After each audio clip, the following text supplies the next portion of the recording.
در بناهای معمولی سرازمیان بزرگداشت آتش دیده می شود که بعداً به یکی از رکنهای دین زرتشتی تبدیل می گردد.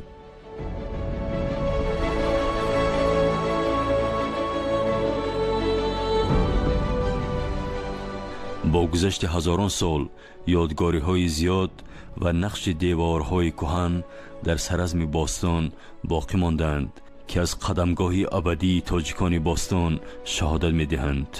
سال 2020 با قرار حکومت جمهوری تاجیکستان 5500 سالگی سرازم باستانی در سطح بلند تجلیل گردید که آن به دوره کاملا نوی تحقیق و آموزش این یادگاری نادر تکان جدی بخشید.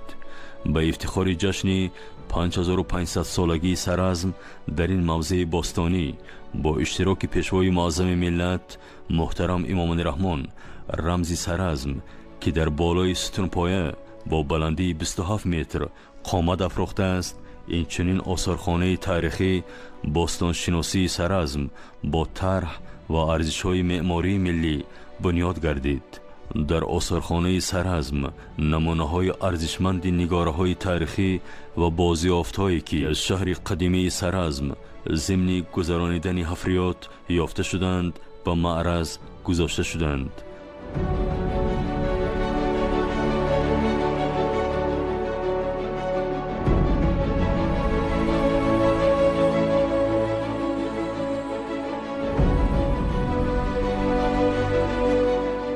بینندگان گرامی، کشف سرازم نخست از این تبر شروع می شود.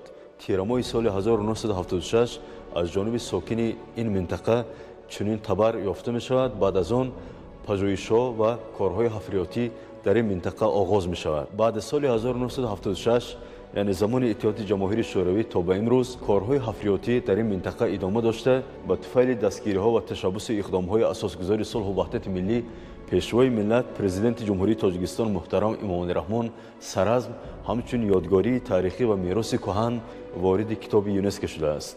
واقعا هم وارد شدن سرازم همچون یکی از تمدن باستانی و دیرینه مردم تاجیک، یکی از مرکزهای انتقال فرهنگ و تمدن در زمینه معماری و شهرسازی در بین آسیا و اروپا خود بیانگر آن است که تاجیکان هنوز از قدیم الایام بنیادگذار و اساسگذاران تمدن و فرهنگ باستان بودند. واقعا زمان سرازم اعمار گردید و زمان در سرازم تمدن و فرهنگ معماری و کلالگری و برزگری شروع گردید که جهان خاموش بود.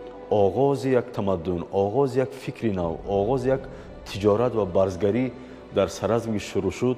تأثیر آن به جامعه جهانی آن روزگاران رسید و امروز ما تأثیر تمدن و فرهنگ و آیین سرازمیان باستان را در فرهنگ و تمدن مردم ساحل بحر میان زمین، اروپا، شرق دور، هندوستان، پاکستان، ایران، حتی مصر باستان مشاهده می نماییم.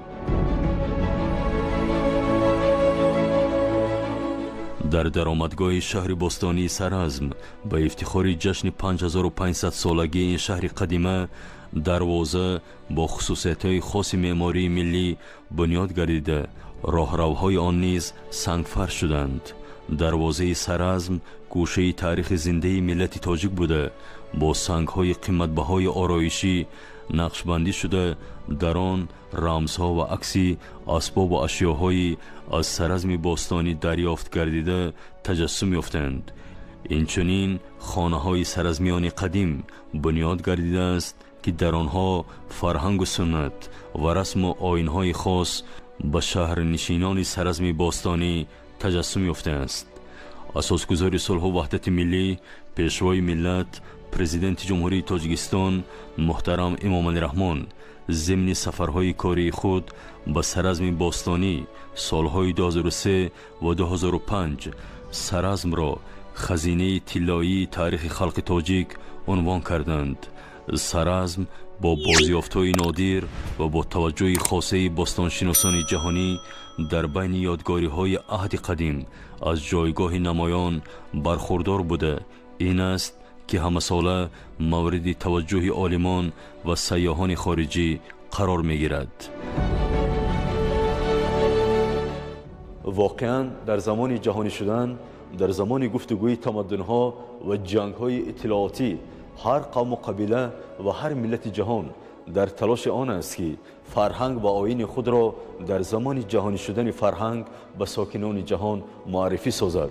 دستاوردهای تاریخی، معماری و گنجینه‌های تاریخی که امروز در آثارخانه‌های تاجیکستان بخصوص در سرازم جایگیر است، بیانگر آن است که این ملت هنوز از قدیم الایام دارای تمدن، فرهنگ و همچنین ملت زحمتکش ساکنان جهان را به رستگاری، به بنیادکاری و آبادگری هدایت نموده است.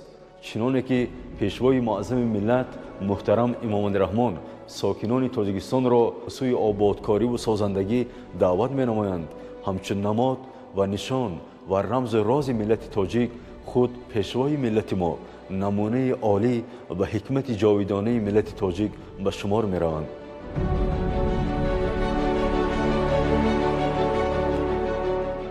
سیاستی خردمندانه و فرهنگدوستانه سرور دولتمان پیشوای معظم ملت اوید به نگهداری یادگاری فرهنگی از آن گواهی می‌دهد که حکومت جمهوری تاجیکستان نسبت یادگاری‌های خویش هم یادگاری‌های مادی و هم یادگاری غیر مادی منچتالی که به نزدیکی فلک و همین فهرست با نفوذ غیر مادی داخل گردید، سرازم این یک شاهد آن است که مردم تاجیک هنوز 5,000-6,000 سال پیش شهرساز شهردار بوده، در تشکل و پیدایش دیگر شهرهای نه تنها آسیای مرکزی اوراسیا زمینه گذاشتند. از این خاطر با جوانان و هر دانشمندان و دانشجویان که همه سال در حفله ما شرکت می‌ورزند باید در مثال سرازم چقدر که شهردار و شهرساز بودیم، چی در دوشنبه، چی در ولایت‌ها، چی در دیهات، بلکه آدابی همچون دانند که ما شهرساز شهردار بودیم. من همین تمدن شهرسازی شهرداری بلکه با خصلت خوی هر یک شهروند تاجیکستان چیکار کند تبدیل یابد. بلکه در کتاب درسی آیین سرازم هست، در شبکه‌های اجتماعی سرازم هست، باید خوانند دانند و از آن فرق کنند که نیاگان ما کیها بودند، در تاریخ تمدن بشریت چه سهمگذاری کردند. اصالت باستانی ما که هست یک ریشه چکور دوانده است و پیدایش دیگر شهرهای اوراسیا زمینه گذاشته است، آن باید که فخر هر یک خانواده تاجیک باشد. در آن جایی که آثارهای باستانی هست، جماعت‌ها، مقامات اجرایی حاکم دولتی اینها باید که دانند، آنها در آنجا باید که یگان عمارت‌های الهی ساخته نشود. باعث باز نیکی خوشبختی ما است که سال 2021 یکی از شهرهای قدیمی باستانی تاجیکان تخت سنگین را ما جشن می‌گیریم. تخت سنگین یادگاری دوره الینیسم هم باشد که در جهان با بازیافت‌های خویش همتا ندارد. این هم باعث خودشناسی ملت شهرساز تاجیک می‌شود که تخت سنگین، سرازم باستانی، هولبوگ، بسیار یادگاری‌هایی که در طرف استرافشان هستند، در بدخشان هستند، اینها هستند، اینا همچون شناسنامه ملت برای خودشناسی ملی ما درس شده می‌تواند.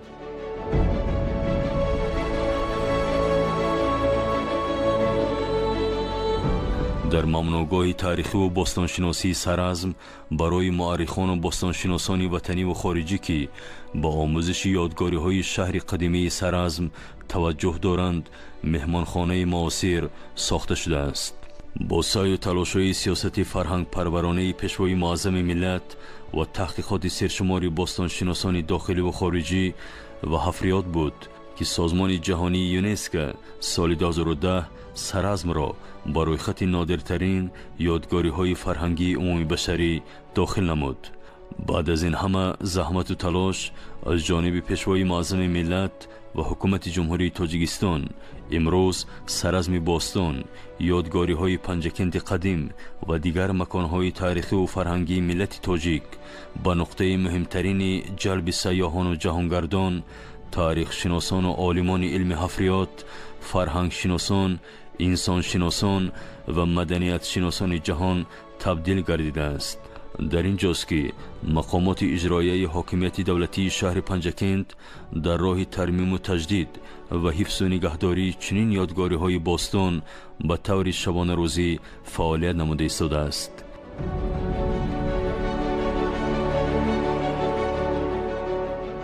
این گونه حفریات‌های و این گونه بازیاف‌ها رو ما در تمام منطقه‌های گوناگون تاجیکستان افتابرویمون امروز احساس می‌کنیم. امید آن رو می‌کنیم که بیشتر یادگاری‌های تاجیکستان عزیز ما می‌ارزد از طرف سازمان‌های بین‌المللی اعتراف گردد. و حالا که ما در یکی از یادگاری‌های بسیار هم قدیم یادگاری پنجکند قدیم قرار داریم و در دایره گذرگاهی زرافشان کاراکوم امروز 5 یادگاری پنجکند تعلق دارد. به این فهرستی روی خطگیری پیشکی شامل گردیدند و از آن جمله یادگاری پنجکند قدیم.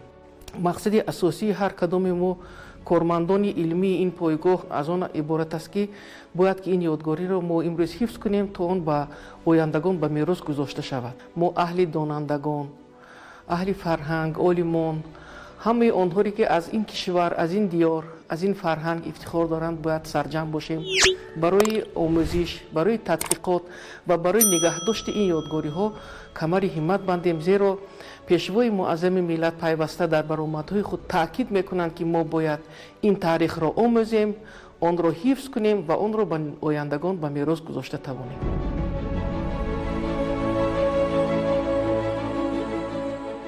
چنین یادگاری‌های ارزشمند و ابدی ملت تاجیک نامبردار و افتخار ما در دوران پرطوفان نظم نوین فرهنگی و معارفی جهانی است. در برابر سرزم باستانی یادگاری‌های پنجکند قدیم که حالا برای خط میراث عمومی بشری یونسکو پیشنهاد گردیده است و در این نقطه از تاجیکستان کارهای اکتشافی، حفریاتی، روپوش نمایی یادگاری‌ها حفظ گنجینه های باقی مانده آن با مرام ادامه دارد. خود اصلی ترین نماد و جاودانه ترین تاریخ ملت کهن تمدن تاجیک است که با گذشت هزار سالها بعد از حمله جنگجویان، صحرانشینان، بیگانگان و استیلاگران باقی مانده معرفگر ملت متمدن و با فرهنگ تاجیک در سطح جهان به شمار می رود. بینندگان گرامی، پنجکند قدیم که امروز ویرانه بزرگ آن را ما مشاهده میکنیم در ساحل دریای زرافشان یکی از نقطه های تاریخی و فرهنگی و گردشگری جهانی در منطقه آسیای مرکزی و جهان به حساب می رود. محض در سال 1946 در زمان اتحاد جماهیر شوروی از جانب دانشمندان و تاریخشناسان نخستین کاوش‌های آرکئولوژی بخصوص حفریاتی در این منطقه در آسیای مرکزی آغاز می شود. با گذشت سالهای زیاد امروز پنجکند قدیم به چشم جهانیان معرفی گردیده بسیاری از سیاحان در کشورهای خارجی بخصوص کشورهای اروپا و آسیا میخواهند به این منطقه سیاحی دیدن نمایند، زیرا سیاحی زیارتی یکی از مهمترین ساحه توریسم در عرصه جهانی به حساب رفته. امروز ساکنان دنیا در تلاش آنند که با مشاهده چنین یادگاری‌های تاریخی دنیای قدیم آشنا گردند. برابر سرزم باستان یادگاری‌های پنجکند قدیم که حالا برای خط میراث عمومی بشری یونسکو پیشنهاد گردیده است و در این نقطه از تاجیکستان کارهای اکتشافی، حفریاتی، روپوش نمایی یادگاری‌ها حفظ گنجینه‌های باقی مانده آن با مرام ادامه دارد. خود اصیل‌ترین نماد و جاودانه ترین تاریخ ملت کهن تمدن تاجیک است که با گذشت هزار سالها بعد از حمله جنگجویان، صحرانشینان، بیگانگان و استیلاگران باقی مانده معرفگر ملت با فرهنگ و متمدن تاجیک در دنیای معاصر محسوب می گردد.